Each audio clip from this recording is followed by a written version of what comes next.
Olá a todos, bem-vindos ao quinto episódio da sexta temporada do Negócio Mistério. Eu sou Humberto Ferreira, tenho o prazer de ter aqui ao meu lado Vasco Sousa. Olá, Humberto. Estás bom? Estou bom, e tu estás muito bonito, uma boa Estou. camisola muito bonita. Uma camisola icónica, campeões da Europa em 2016, é a camisola de Portugal campeão da Europa esta.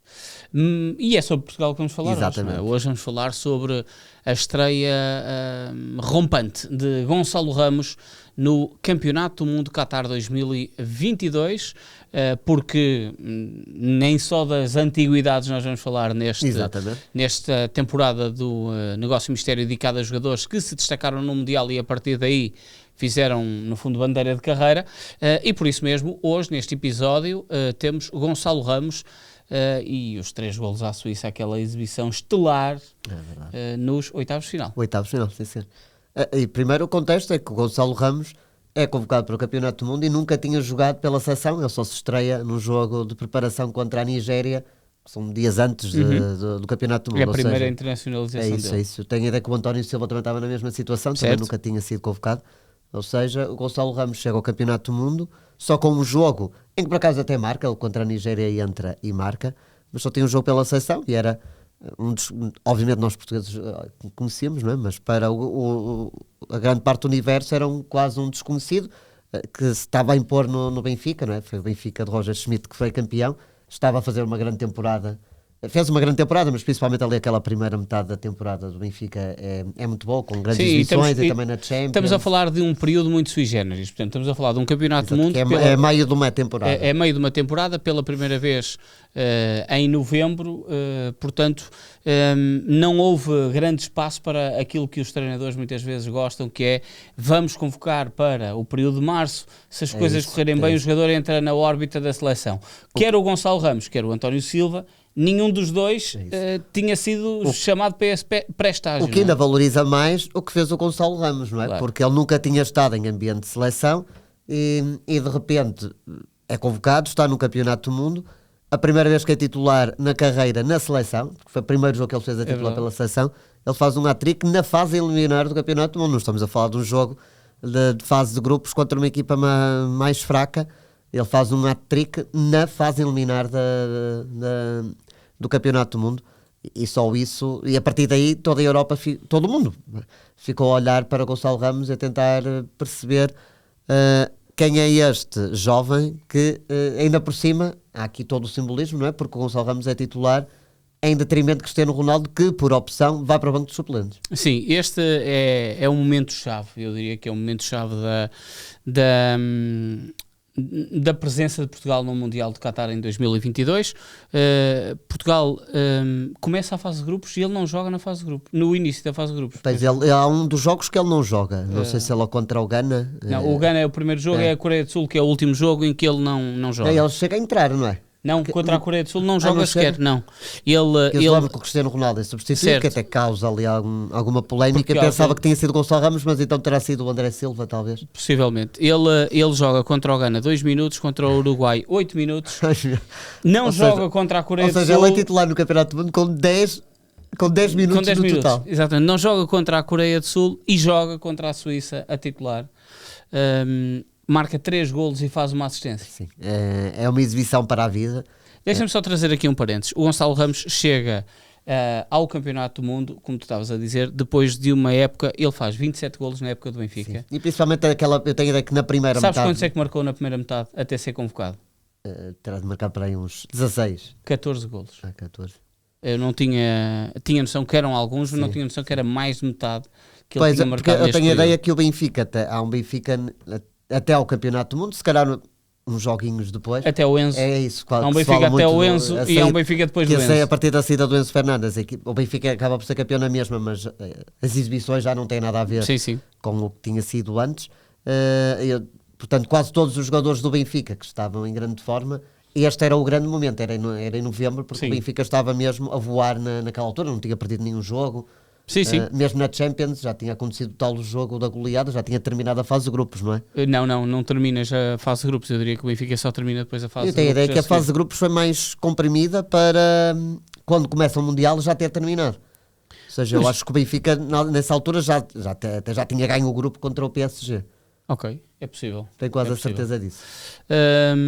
Mas, como estávamos a dizer, ele conta esta história. Portugal chega ao fim da fase de grupos, consegue qualificar-se, e há a grande celeuma pelo facto de Ronaldo ser titular ou não ser titular.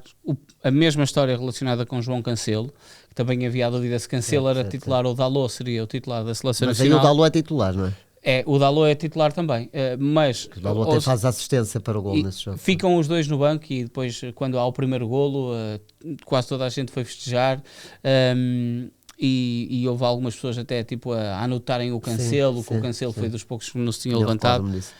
Há uma imagem icónica em torno deste jogo em que há um batalhão de jornalistas. Exato. Estava todo mais importado com o banco do que propriamente com o que estava a passar em Pelo campo. facto de Ronaldo estar no banco, o Gonçalo Ramos diz que só soube que ia ser titular no balneário, no dia do jogo, 1h30 antes do jogo começar. Sim. Que até lá não sabia que ia ser Mas titular. é incrível porque imagina a pressão, ok, já é jogador do Benfica, mas ainda é um jovem, praticamente ainda não tinha jogado pela seleção, não é? Um pouco mais de uma dúzia de minutos, basicamente, que tinha pela seleção, e de repente és titular na fase eliminada do Campeonato do Mundo, mas não é só, é que quem fica no banco é o Cristiano Ronaldo, claro. Não é? Ou seja, substituir o Ronaldo seria forte pressão, em qualquer altura, não é? Tipo, num Mundial, exatamente. E num jogo em torno de uma grande pressão, num jogo a eliminar, então, isso. Imagina a pressão que é, e se a coisa tivesse corrido mal, ou seja, se Portugal até tivesse sido eliminado, ou o passado e o Gonçalo Ramos não tinha feito um golo, ou não tinha jogado bem, a carreira dele estava muito em xeque quase neste jogo. Claro que eu estou a exagerar, não é? Mas obviamente que este jogo, se corresse mal para Gonçalo Ramos, teria certamente, que não estaríamos a falar só de Portugal, da comunicação social portuguesa, estaríamos a falar de todo o mundo, a falar o menino que substituiu o herói, não rendeu. Claro. Não é? Mas isso não aconteceu, ele faz 3 golos, é logo ele quem abre o marcador, não é? Aos 17 minutos, fez ainda uma assistência para um golo do Rafael Guerreiro.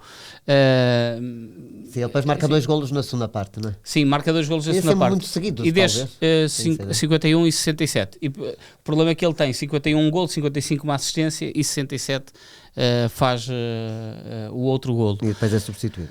Desde 2002, que não havia um estreante de uma seleção a marcar 3 golos numa fase final. Eu lembro que eu até fiz esse jogo, por isso... 2002? Não, eu fiz este jogo de Portugal. Por isso eu terei visto isso, um hat-trick em 2002, ou seja, o primeiro jogo de um jogador no Campeonato do Mundo, e faz logo um hat-trick, que já sei que é o Klose. Exatamente. Faz um hat-trick contra a Arábia Saudita. As coisas que este rapaz sabe assim. E ele apenas, o Gonçalo Ramos apenas, Portugal até tem alguns hat-tricks em mundiais. Ele é o quarto jogador. O primeiro seja, Eusébio, que fez um póquer mesmo. Pauleta, o Cristiano Ronaldo e eu ia dizer todos. Tu quiseste meter-te no caminho que eu ia adivinhar todos. E aliás, Portugal tem um jogador a marcar um hat-trick nos 2 últimos mundiais. Isso é muito raro, termos uma equipe. Isso é verdade, é verdade. Tenha os jogadores a marcar em mundiais consecutivos. E até, sabes quem é? Só um jogador na história que fez hat-trick em 2 mundiais. Deve ter sido o Ronaldo, fenómeno? Não. Então o Klose. Não. Gerd Müller? Não é daquele. É um grande goleador, mas quando nós pensamos no Mundial, não é logo o primeiro nome, que é o Batistuta. Eu ia a seguir, era o que eu não queria dizer. O Batistuta marcou em 94 e marcou em 98.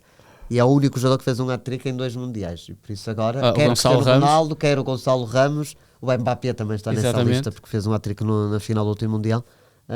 Podem entrar nessa lista. Mas é para se ver que o Gonçalo Ramos fez não é nada fácil, porque no Campeonato do Mundo não há assim tantos hat-tricks quanto isso, e fazê-lo jovem substituir o Ronaldo. substituir o Ronaldo na fase eliminar é um registro incrível. Podem passar anos e anos e anos quando se falar de Gonçalo Ramos, é este jogo Portugal-Suíça que toda a gente sai a recordar. E ele diz isso, ele fala sempre deste jogo, sobre a ansiedade que viveu. Imagino o que é que um jovem de 19 anos, ele tinha 19 anos na altura, já devia ter mais. Já devia ter mais? 20, 21, achas? talvez. Peraí, 19 tenho quase certeza que não tinha. Acho que era novo demais. Ora bem, então, o Gonçalo Ramos tem 24 anos nesta altura. Mas esse Mundial foi em novembro. Eu diria que ele teria 20, talvez, 20, 21. Tinhas... Ok, ele vai fazer anos agora. Passaram-se... Tinha 21. Passaram-se 3 anos e meio e apesar desse hat-trick, o Gonçalo Ramos continua sem ainda ser um titular indiscutível, longe disso da seleção mas nacional. já leva 10 golos na seleção nacional. Leva 10 golos. Marcou 6 golos neste período de quase 4 anos. Portanto, este é o Mundial que acaba por lhe naturalmente abrir muitas portas para o resto da temporada com o Benfica, e na época a seguir vai logo para o Paris Saint-Germain, primeiro emprestado, mas com uma venda de 65 milhões de euros. Aquelas cláusulas obrigatórias. E fazer o que acabou por fazer também no emblema parisiense. E é engraçado que ele diz que a única coisa que o Fernando Santos lhe disse foi, isto é engraçado perceber quase esta simplicidade, disse-lhe, faz só aquilo que estás habituado a fazer no Benfica. Pois. Os teus movimentos, apareces no primeiro poste, surpreendentes. E foi o que ele fez. e acaba por ser também uma jogada que mesmo para a defesa da Suíça foi completamente diferente, claro. Não é? Porque obviamente estavam a contar, não, vai ser Cristiano Ronaldo, e apesar de ser difícil marcar, sabem os movimentos dele, de repente aparece um jovem que eles provavelmente não conheciam tão bem, e certamente também terá baralhado ali a defesa da Suíça, porque a Suíça tem uma seleção normalmente bastante competitiva e que defende bem, tem bons defesas, e nesse jogo não conseguiram fazer nada. Estamos a falar de Fabian Schär e Manuel Akanji, os dois rapazes que ainda têm pesadelos até esta altura do campeonato. Levaram com um chocolate português. Tinha olhão. É verdade que ele é filho de um ex-jogador. Ramos, também, de olhão. E por aí esta cena. Olha, estamos contados quanto a este episódio? Sim, senhor, estamos, sim, senhor. Estamos de regresso para um próximo episódio também dentro de um par de dias. Já sabem que contamos muito com as vossas opiniões, subscrições também no nosso YouTube do 00, e na caixa de comentários escrevam lá, olha, já agora o que é que acharam deste jogo, onde é que estavam neste jogo, e se o Gonçalo Ramos devia de ter molhado a sopa contra Marrocos. Fica aí essa dúvida.